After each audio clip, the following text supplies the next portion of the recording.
रहमानिर्रहीम। अस्सलाम वालेकुम स्टूडेंट्स, मेरा नाम डॉक्टर शकील अंसारी है।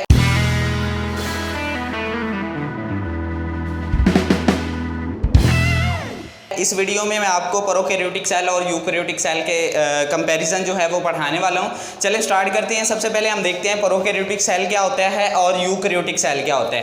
प्रोकैरियोटिक सेल एक ऐसा cell, the cell which do not contain well defined nucleus, एक ऐसा सेल जिसके अंदर वेल डिफाइंड वाज़ेह न्यूक्लियस मौजूद नहीं होगा, उस सेल को हम प्रोकैरियोटिक सेल कहते हैं। और एक ऐसा cell, the cell which have well defined nucleus, एक ऐसा सेल जिसके अंदर वाज़ेह न्यूक्लियस जो है वो मौजूद होगा, उस सेल को हम क्या कहते हैं? उस सेल को हम यूकैरियोटिक सेल कहते हैं। तो एक ऐसा ऑर्गेनिज्म जो प्रोकैरियोटिक सेल से मिलकर बनता है उसको हम प्रोकैरियोट कहते हैं। एक ऐसा सेल जो यूकैरियोटिक सेल से मिलकर बनता है उसको हम यूकैरियोट कहते हैं। एक ऐसा ऑर्गेनिज्म जिसकी बॉडी जो है प्रोकैरियोटिक सेल से मिलकर बनती है उसको हम प्रोकैरियोट कहते हैं। और एक ऐसा सेल जिसकी बॉडी जो है यूकैरियोटिक सेल से मिलकर बनती है उसको हम क्या कहते हैं? यूकैरियोट्स कहते हैं। चलें स्टार्ट करते हैं इनका कंपैरिजन। सबसे पहले हम डिस्कस कर रहे हैं, अभी हमने डिस्कस किया कि प्रोकैरियोटिक सेल के अंदर वेल डिफाइंड न्यूक्लियस जो है वो मौजूद नहीं होता, इसलिए हम इसको लिखेंगे कि एब्सेंट होता है इसमें। जबकि यूकैरियोटिक सेल के अंदर क्या होता है? ये प्रेजेंट होता है। एक्चुअली में वेल डिफाइंड न्यूक्लियस जो है हम कहते हैं किसको है? बेसिकली जो है न्यूक्लियस जो है न्यूक्लियस की एक इन्वेलप होती है जिसको हम न्यूक्लियर इन्वेलप कहते हैं या न्यूक्लियर मेम्ब्रेन कहते हैं। न्यूक्लियर मेम्ब्रेन जो होती है यूकैरियोटिक सेल के अंदर वो प्रेजेंट होती है, जो कि क्या करती है? अलग करती है, सेपरेट करती है न्यूक्लियर मटेरियल को फ्रॉम द साइटोप्लाज्म। साइटोप्लाज्म से क्या करती है? न्यूक्लियर मटेरियल को सेपरेट कर देती है, बाउंड्री बना देती है उसके इर्द गिर्द। जबकि वो बाउंड्री जो है न्यूक्लियर इन्वेलप जो है वो मौजूद नहीं होती प्रोकैरियोटिक सेल में। अगर डीएनए की बात की जाए, अब अगर न्यूक्लियर इन्वेलप जो है वो मौजूद नहीं होगी, अगर न्यूक्लियर इन्वेलप मौजूद नहीं होती, डेट मीन के न्यूक्लियर मटेरियल जो है वो साइटोप्लाज्म से सेपरेट नहीं होगा, साइटोप्लाज्म में मौजूद होगा। तो याद रखना है जो प्रोकैरियोटिक सेल है इसका डीएनए जो होता है ये सबमर्ज होता है इन द साइटोप्लाज्म के अंदर मौजूद होता है। इसका डीएनए जो है प्रोकैरियोटिक सेल का डीएनए जो है ये साइटोप्लाज्म में मौजूद होता है। यूकैरियोटिक सेल का जो डीएनए है ये कहाँ पे मौजूद होता है? न्यूक्लियस के अंदर मौजूद होता है। ठीक है, नेक्स्ट हम टाइप्स ऑफ डीएनए की बात की जाए कि डीएनए जो है वो किस तरह, किस शेप में, किस टाइप में जो है मौजूद होता है प्रोकैरियोटिक सेल में और यूकैरियोटिक सेल में।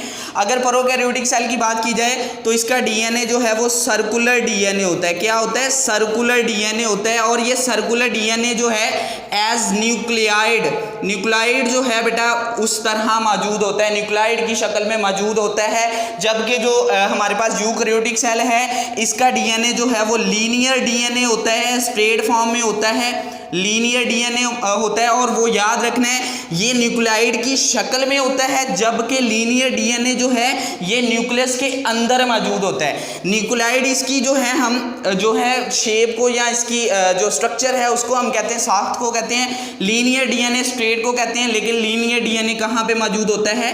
न्यूक्लियस के अंदर मौजूद होता है।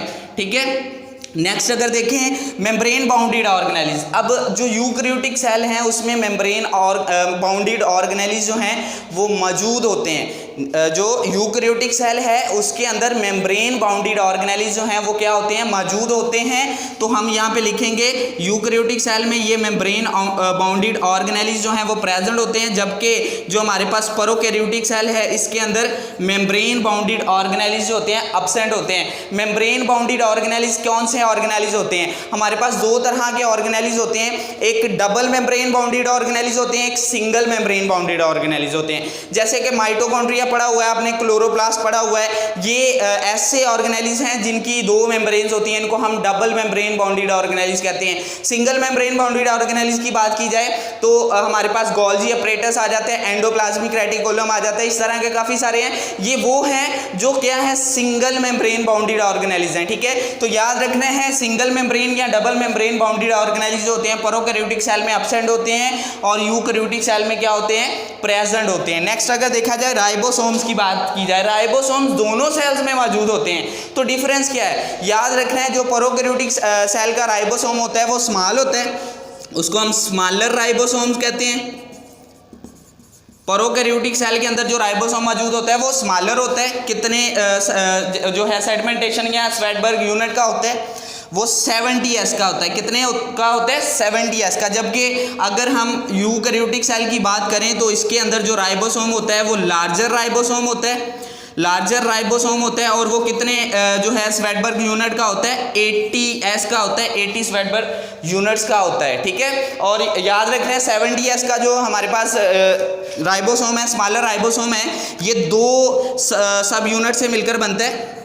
एक 50s होता है और एक 30s होता है। ठीक है, लेकिन यूकैरियोट्स की बात की जाए इसके भी 2 सब यूनिट्स होते हैं, एक 60s होता है और दूसरा 40s होता है। तो 2 सब यूनिट्स हैं, लेकिन इसका साइज स्मॉल होता है और इसका साइज जो है वो लार्जर होता है। अगर साइटोस्केलेटन की बात की जाए तो साइटोस्केलेटन जो है हमारे पास, आपको पता है साइटोस्केलेटन जो है 3 तरह की टब्यूल से मिलकर बनता है। एक हमारे पास जो है माइक्रो फिलामेंट्स होते हैं, इंटरमीडिएट फिलामेंट्स होती हैं, और तीसरे नंबर पे माइक्रो टब्यूल्स होती हैं। ये 3 कंपोनेंट्स होते हैं किसके? साइटोस्केलेटन के। तो याद रखना है प्रोकैरियोटिक सेल के अंदर साइटोस्केलेटन जो है ये अब्सेंट होता है, जबकि जो है यूकैरियोटिक सेल इसके अंदर क्या होता है? ये साइटोस्केलेटन जो है ये प्रेजेंट होता है। ठीक है, अगर सेल वॉल की बात की जाए, सेल वॉल जो है आपको पता है it is the outer most boundary, जिसके अंदर सेल वॉल मौजूद होगी उसको हम डिफाइन करते हैं कि ये आउटर मोस्ट बाउंड्री है सेल की। ठीक है, सेल वॉल जो है प्रोकैरियोटिक सेल में भी मौजूद होती है, यूकैरियोटिक सेल में भी मौजूद होती है, तमाम यूकैरियोटिक सेल में मौजूद नहीं होती है। एनिमल सेल में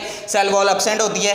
अगर प्रोकैरियोटिक सेल की सेल वॉल की बात की जाए तो याद रखना है ये किससे मिलकर बनती है? पेप्टाइडोग्लाइकैन से। पेप्टाइडोग्लाइकैन से। पेप्टाइडोग्लाइकैन बेसिकली क्या है? कॉन्जुगेट मॉलिक्यूल है जिसमें शुगर और जो है अमाइनो एसिड जो हैं ये दोनों मिलते हैं। एक पेप्टाइड चेन और शुगर जो है दोनों आपस में मिलते हैं तो एक कंपाउंड बनता है जो कि हमारे पास क्या है? पेप्टाइडोग्लाइकैन है। पेप्टाइडोग्लाइकैन को हम म्यूरिन्स भी कहते हैं या इसको हम सेकुलस भी कहते हैं।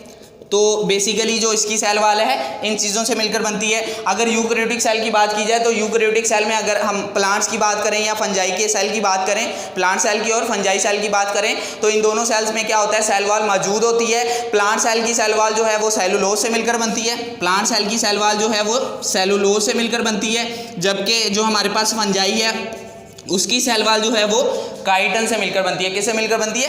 काइटन से मिलकर बनती है। नेक्स्ट अगर सेल मेम्ब्रेन की बात की जाए तो याद रखना है सेल मेम्ब्रेन जो है ये क्या होती है? सेल को कवर करने वाली बाउंड्री होती है। ठीक है, तो सेल मेम्ब्रेन का प्रोकैरियोटिक सेल और यूकैरियोटिक सेल में डिफरेंस क्या है? सेल मेम्ब्रेन जो है याद रखना है प्रोकैरियोटिक सेल मेम्ब्रेन के अंदर स्टीरोल्स मौजूद नहीं होते। स्टीरोल्स क्या होते हैं? जैसे कि हमारे पास कोलेस्ट्रोल है, कोलेस्ट्रोल एक स्टीरोल है, तो याद रखना है स्टीरोल जो है प्रोकैरियोटिक सेल के अंदर अब्सेंट होते हैं, जबकि जो हमारे पास यूकैरियोटिक सेल है, जो यूकैरियोटिक सेल है उसके अंदर स्टीरोल जो हैं वो क्या होते हैं? मौजूद होते हैं, प्रेजेंट होते हैं। लेकिन हमारे पास एक प्रोकैरियोटिक सेल की स्पीशी आती है जिसको हम माइकोप्लाज्म कहते हैं। क्या कहते हैं? माइकोप्लाज्म।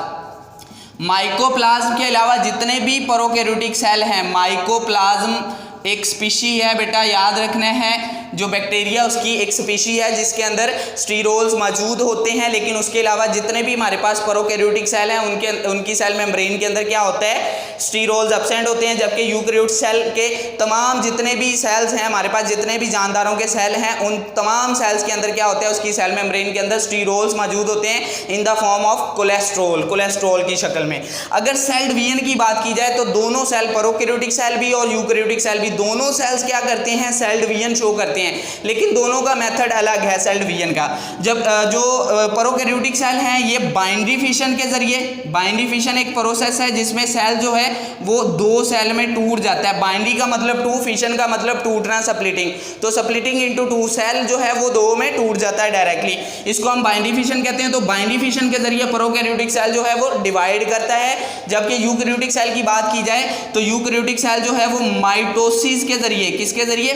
माइटोसिस के जरिए डिवाइड करता है। अगर गैमीट्स की बात की जाए तो गैमेटिक सेल, जो गैमीट प्रोड्यूसिंग सेल है, वो किस तरह डिवीजन शो करते हैं? वो मियोसिस के जरिए डिवीजन शो करते हैं। ठीक है, हिस्टोन की बात की जाए, हिस्टोन्स क्या हैं? हिस्टोन्स प्रोटीन होती हैं। ये क्या होती हैं? बेसिकली एक प्रोटीन्स होती हैं जो कि डीएनए के साथ जब मिलती हैं तो क्रोमोसोम बनाती हैं। तो हिस्टोन प्रोटीन जो है प्रोकैरियोटिक सेल में क्या होती हैं? एब्सेंट होती हैं बेटा।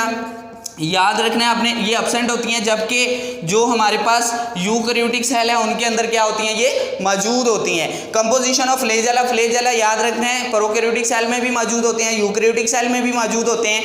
अगर फ्लैजेला प्रोकैरियोटिक सेल में जो मौजूद होते हैं उनकी कंपोजिशन की बात की जाए तो वो कौन सी प्रोटीन से मिलकर बनते हैं, फ्लैजिलिन, फ्लैजिलिन प्रोटीन से मिलकर बनते हैं। They are composed of flagellin proteins, ठीक है। लेकिन अगर यूकैरियोटिक सेल की बात की जाए तो they are composed of tubulin protein, tubulin protein से मिलकर बनते हैं। ये डिफरेंस आपने याद रखना है फ्लैजेला की कंपोजिशन का।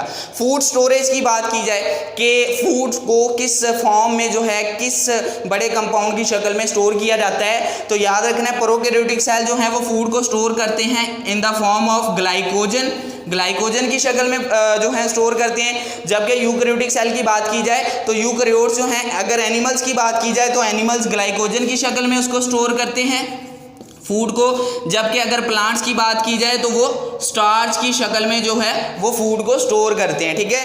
एवोल्यूशन की बात की जाए कि प्रोकैरियोटिक सेल जो है वो कितने सालों पहले बना है और यूकैरियोटिक सेल कितने सालों पहले बना है, तो याद रखना है आपने इसकी एवोल्यूशन हुई है 3.5 बिलियन ईयर्स अगो, 3.5 बिलियन जो है वो सालों पहले जो है प्रोकैरियोटिक सेल बना है, और 1.5 बिलियन ईयर्स अगो, 1.5 बिलियन साल पहले जो है वो यूकैरियोटिक सेल जो है वो बना है। डीएनए की अगर परसेंटेज की बात की जाए तो डीएनए की परसेंटेज जो है प्रोकैरियोटिक सेल के अंदर हाई होती है, सेल के अंदर इसकी परसेंटेज जो है वो हाई होती है डीएनए की, जबकि जो यूकैरियोटिक सेल है उसका कंपैरिजन अगर प्रोकैरियोटिक सेल से किया जाए तो प्रोकैरियोटिक सेल की निस्बत जो है वो लो परसेंटेज होती है।